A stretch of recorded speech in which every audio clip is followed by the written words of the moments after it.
in basic concept of chemistry, mall concept, which is very important, काफ़ी important है ये। तो मॉल कॉन्सेप्ट एक्चुअली होता क्या है, व्हाट इज़ द मोल, ये आज हम समझेंगे। तो सबसे पहले एक एग्जांपल शुरू करते हैं। जैसे कि हमने बोला कि 1 डज़न एक एग्जांपल लेते हैं, 1 डज़न।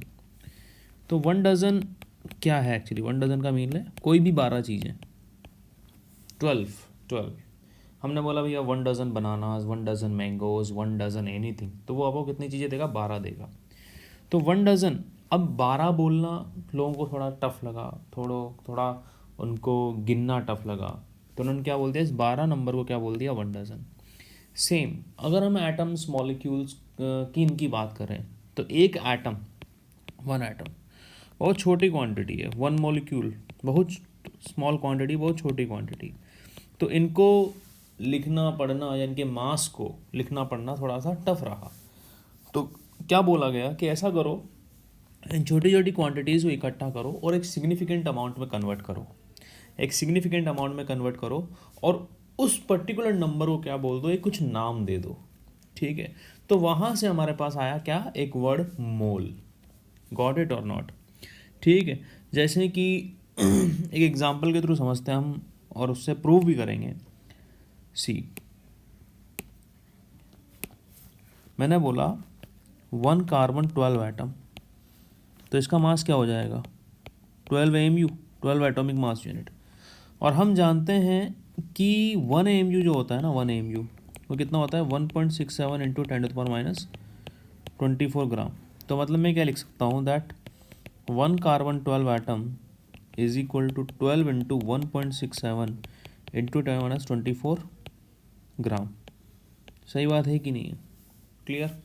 ओके, इसको मैं थोड़ा सा ना रिवर्स लिख रहा हूँ। मैं ये लिख सकता हूँ कि ग्राम ऑफ कार्बन 12 एटम। मैं इसको थोड़ा सा रिवर्स लिख रहा हूँ। क्या लिख रहा हूँ? 12 into 1.67 into 10⁻24 gram of carbon 12 atom is equal to 1 carbon 12 atom. अब मैं 12 एंड ग्राम को यहीं रहने दे रहा हूँ, बाकी सबको न्यूमरेटर में लेके जा रहा हूँ। तो मैं क्या बोलूँगा 12 gram carbon 12 atom is equal to 1/1.67 into 10⁻24 carbon 12 atom. जब इस नंबर को सॉल्व करोगे आपके पास आएगा 6.023 इंटू 10⁻23 कार्बन 12 एटम। आप देख पा रहे हो, मीन्स 12 ग्राम कार्बन 12 एटम का मतलब क्या हुआ? 6.023 into 10⁻23 carbon 12 atom.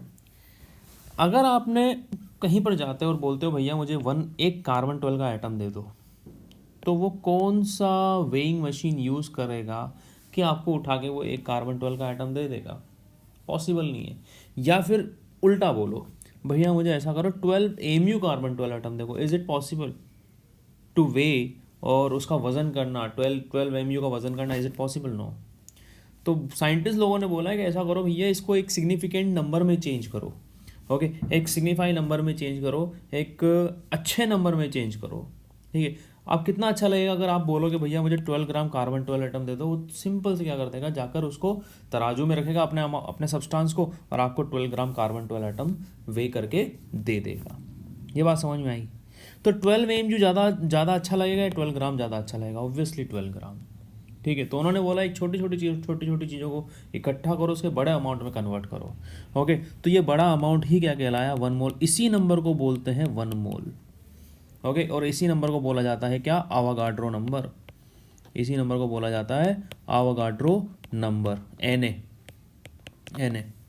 Is it और नॉट? तो इसकी डेफिनेशन क्या है? आप डेफिनेशन देखें, 1 mole is the amount of any substance that contains the same number of units as the number of atoms is exactly in 12 gram of carbon 12, that is 6.022 into 10⁻23। वो सीधी भाषा में 1 मोल वो नंबर है जो प्रेजेंट है, number of atoms which are present in 12 gram of carbon 12 sample. Is it or not? And that has the value 6.023 into 10 to the power 23. This is the 1 mole. Clear? Any doubt in this? Okay. Now, what is the molar mass? What is the molar mass? Mass of 1 mole. Simply mass of 1 mole. वापस से 1 carbon 12 atom क्या हो जाएगा 12 AMU। मैंने बोला 1 mole carbon 12 atom क्या हो जाएगा 12 ग्राम। सिमिलरली अगर मैं बोलता हूँ क्या 1 ऑक्सीजन 16 एटम, ये 16 क्या दिखा रहा है मास नंबर, तो आप क्या बोलोगे 16 AMU। मैंने बोला 1 मोल ऑक्सीजन 16 एटम, आप क्या बोलोगे 16 ग्राम। आई होप आपको ये समझ में आया होगा, करेक्ट। जैसे कि अपन ने बोला 1 मॉलिक्यूल ऑफ CaCO3, आप क्या बोलोगे 1 calcium atom plus 1 carbon atom plus 3 oxygen atom, मतलब 40 AMU, 12 AMU, 3 into 16 AMU, it is coming to us 100 AMU।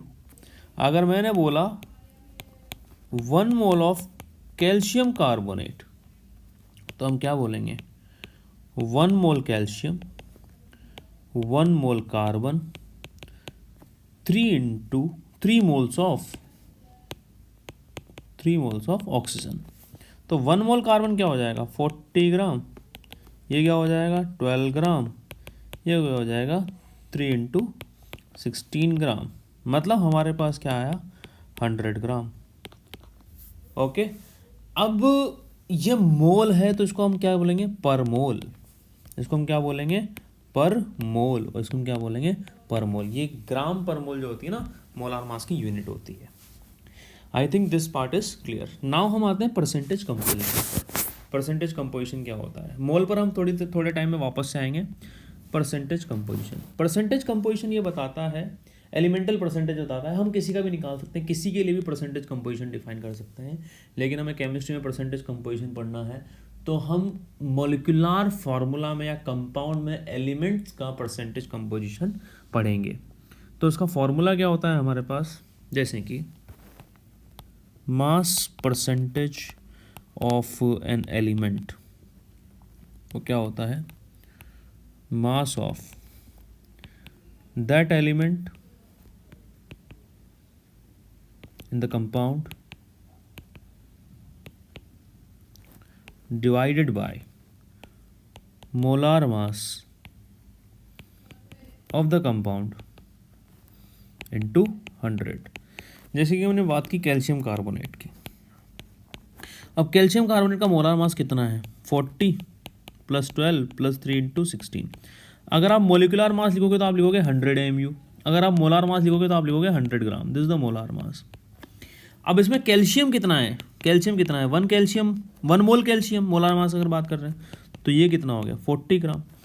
तो percentage mass composition of calcium कितना हो गया, कितना कैल्शियम है 1 into 40 अपॉन 100 into 100 कितना हो गया बेटा ये 40%। परसेंटेज कार्बन कितना हो गया हमारे पास, हो गया कितना कार्बन है 1 into 12 into 100 into, तो ये हमारे पास कितना हो गया 12%। अगर हम परसेंटेज ऑक्सीजन की बात करते हैं तो हमारे पास ये कितना हो जाएगा, कितना ऑक्सीजन है 3 into 16 डिवाइडेड बाई 100 into 100 कितना हो गया ये 48%। ये बात समझ में आई सबको? Anyone has any doubt in this? जैसे कि परसेंटेज कंपोजिशन पर हमारे पास कुछ फार्मूला कुछ इस तरह के आते हैं, इसमें मैं आपको बता रहा हूँ, एक क्वेश्चन करके बताता हूँ। ओके,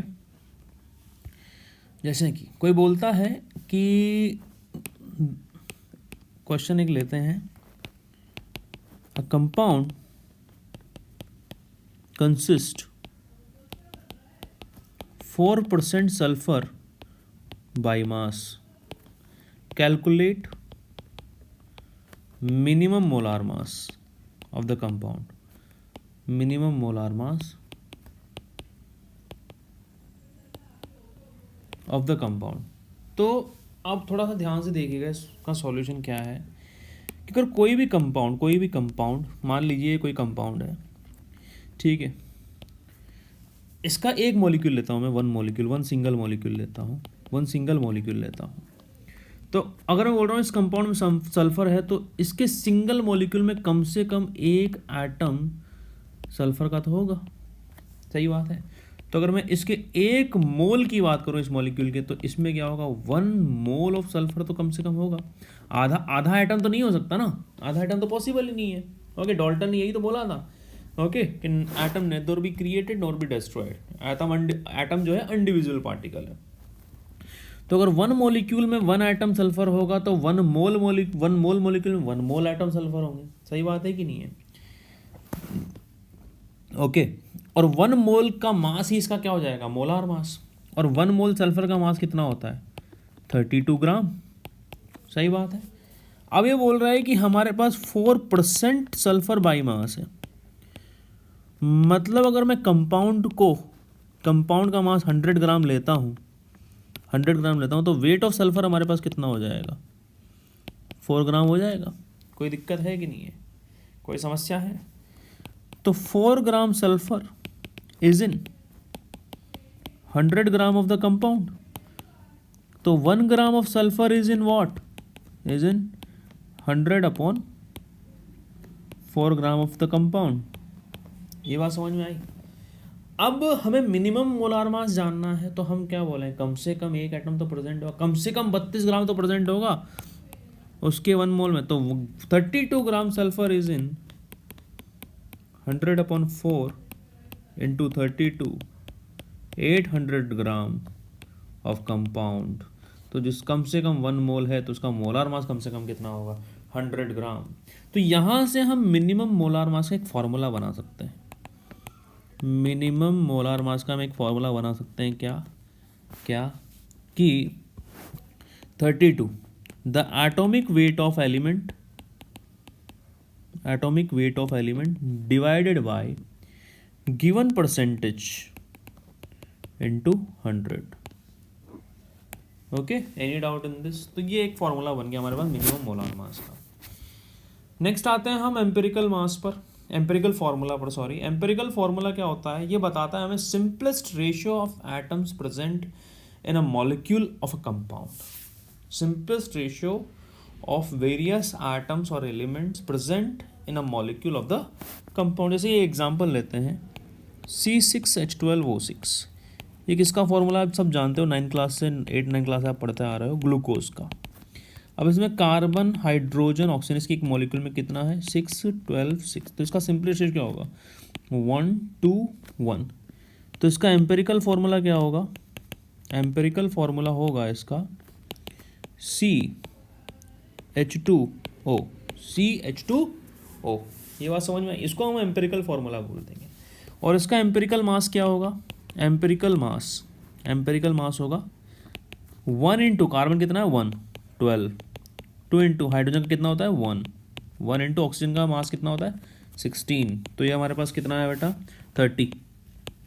ये इसका एम्पेरिकल मास हो गया। ओके, तो इसमें एम्पेरिकल फार्मूला हमें थोड़ा सा आइडिया देता है कि कंपाउंड किस टाइप का है, थोड़ा सा आइडिया देता है। इससे हम थोड़ा कंपाउंड का मॉलिक्यूलर फार्मूला पता लगा सकते हैं, काफ़ी हेल्प करता है एनालिटिकल स्टडी में। ओके, और एम्पिरिकल फार्मूला में हम एम्पिरिकल फार्मूला जानने के लिए हम सहायता लेते हैं, हम हेल्प लेते हैं किसकी, परसेंटेज कंपोजिशन की। जैसे कि एक एग्जांपल हम यहाँ लेते हैं, एग्जांपल है कि आपको दिया गया है हाइड्रोजन का परसेंटेज दिया हुआ है कितना 4.07%। ओके, कार्बन का परसेंटेज दिया हुआ है कितना 24.27%। ओके, क्लोरीन का परसेंटेज दिया हुआ है कितना 71.65%। ओके, ये आपको कुछ इस तरह से दिया हुआ है। इसको मैं थोड़ा सा जो है साइड में रख देता हूँ। ओके, देन अब हम एम्पिरिकल फार्मूला निकालते हैं, ठीक है, या आई थिंक 07। ओके, तो hydrogen, carbon and this is now chlorine. Okay, तो गिवन परसेंटेज 4.07, 24.27, 71.65। हम ये मान रहे हैं कि हमारा जो कंपाउंड है उसका मास 100 ग्राम है। ओके, तो हाइड्रोजन कितना होगा 4.07 ग्राम, कार्बन होगा 24.27 ग्राम, क्लोरीन होगा 71.65 ग्राम। इनका जो हमारे पास एटॉमिक वेट है हाइड्रोजन का वो 1.008, कार्बन का 12, क्लोरीन का 35.45 के आसपास। तो रिलेटिव नंबर ऑफ एटम्स जो होंगे, रिलेटिव नंबर ऑफ एटम्स इनके हाइड्रोजन के, वो होगा 4.07 divided by 1.008, 24.27 divided by 12, 71.65 divided by 35.45। और ये वैल्यूज़ हमारे पास आ रही हैं 4.04, 2.021, 2.021। Okay, now we are calculating simplest ratio, so it would be 4.04 divided with the minimum number, smallest number, 2.021 is equal to 2 is equal to 1 is equal to 1. Okay, so this has come to us the simplest ratio.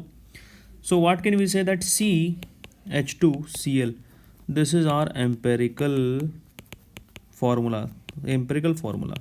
अब ना इस example में मैं थोड़ी सी एक और चीज़ add कर रहा हूँ कि अगर मोलार मास, हमारा मोलार मास जो है वो हमको कितना दे रखा है, वो हमको दे रखा है 71.65 ग्राम, वो हमको दे रखा है 71.65 ग्राम। तो आप मॉलिक्यूलर फार्मूला बताइए। तो जो मॉलिक्यूलर फार्मूला होता है, मॉलिक्यूलर फार्मूला हमारे पास होता है एम्पिरिकल फार्मूला का एक सूटेबल नंबर से डिवाइड इनटू करो, मल्टीप्लाई करो। ओके, क्योंकि एम्पिरिकल फार्मूला तो क्या है, एक रेशियो बता रहा है। तो अगर उसको एक सूटेबल नंबर से हम मल्टीप्लाई करते हैं तो हमारे पास एक्चुअल नंबर आ जाएगा किसका, मॉलिक्यूलर फार्मूला में जो नंबर ऑफ एटम्स हैं उनका। तो ये सूटेबल नंबर हम निकालते कैसे हैं, एन निकालते कैसे हैं। तो n is equal to molecular mass divided by empirical mass 71.65। Empirical mass क्या होगा, CH2Cl का एम्पेरिकल मास क्या होगा, 12 + 2 + 35.5। ओके, एक्चुअली 71.765 नहीं है, सॉरी, ये तो रेशो था, ये तो परसेंटेज था क्लोरीन का। ये है हमारे पास 98.9 के आसपास। ओके, तो 98.9 और ये हमारे पास वैल्यू आ रही है लगभग 49.5। तो हमारे पास ये अप्रोक्सीमेटली जो वैल्यू है ये है 2, means n is equal to 2, CH2Cl into 2, C2H4Cl2। This is our molecular formula. Is it clear? Anyone has any doubt in this? Okay, molecular formula, empirical formula, all. Now we are moving to the next topic, limiting reagent। लेकिन limiting reagent करने से पहले हम एक आध चीज़ें और पढ़ रहे हैं। जैसे कि मैं आपसे क्वेश्चन पूछता हूँ, calculate number of moles, calculate number of moles in 200 gram calcium carbonate, 200 gram calcium carbonate. तो इसको हम डायरेक्ट नहीं करेंगे, पहले समझेंगे व्हाट डज इट मीन। जैसे कि मैंने बोला, कैल्शियम कार्बोनेट के 1 मोल ऑफ कैल्शियम कार्बोनेट का मास क्या होगा, मतलब molar mass. Molar mass means 40 + 12 + 3 × 16 कितना हो गया, 100 ग्राम। आप इसको क्या बोलोगे, that 100 gram calcium carbonate means what, 1 mole calcium carbonate. तो 1 ग्राम calcium carbonate means what, 1/100 mole calcium carbonate means 200 gram calcium carbonate means what, 200/100 mole of calcium carbonate. तो हम क्या कर सकते हैं कि अगर गिवन मास अगर आपको दिया गया हो, मास दिया गया हो, वेट दिया गया हो सब्सटेंस का, तो नंबर ऑफ मोल्स हम कैसे निकाल सकते हैं, number of moles is equal to given mass upon molar mass. Very important, बार बार काम आएगा, वेरी इंपॉर्टेंट। और इसको रटें ना, इसको समझें। जैसे कि एक क्वेश्चन है, 66 ग्राम आपको CO2 गैस दी गई है, CO2 गैस दी गई है। तो हमारे पास what is the moles of CO2 gas. तो आपको वेट गिवन है, इसका मोलार मास निकालें। 12 + 2 × 16 कितना आएगा, 44 ग्राम पर मोल। सही बात है कि नहीं है? ओके, तो नंबर ऑफ मोल्स क्या हो जाएंगे, given mass that is 66 upon molar मास, ये हमारे पास आएगा 1.5 मोल। समझ में आया? Any doubt in this? अब इसमें एक और क्वेश्चन ये पूछ लिया गया कि आप ये जो सैंपल है इसमें इस जो ये जो सैंपल है इसमें ऑक्सीजन एटम्स के मोल बताइए, इसमें ऑक्सीजन एटम के मोल बताइए, आराम सुनिएगा, ठीक है। नंबर ऑफ ऑक्सीजन एटम, या फिर ऐसा बोलूँ इन वन मॉलिक्यूल, इन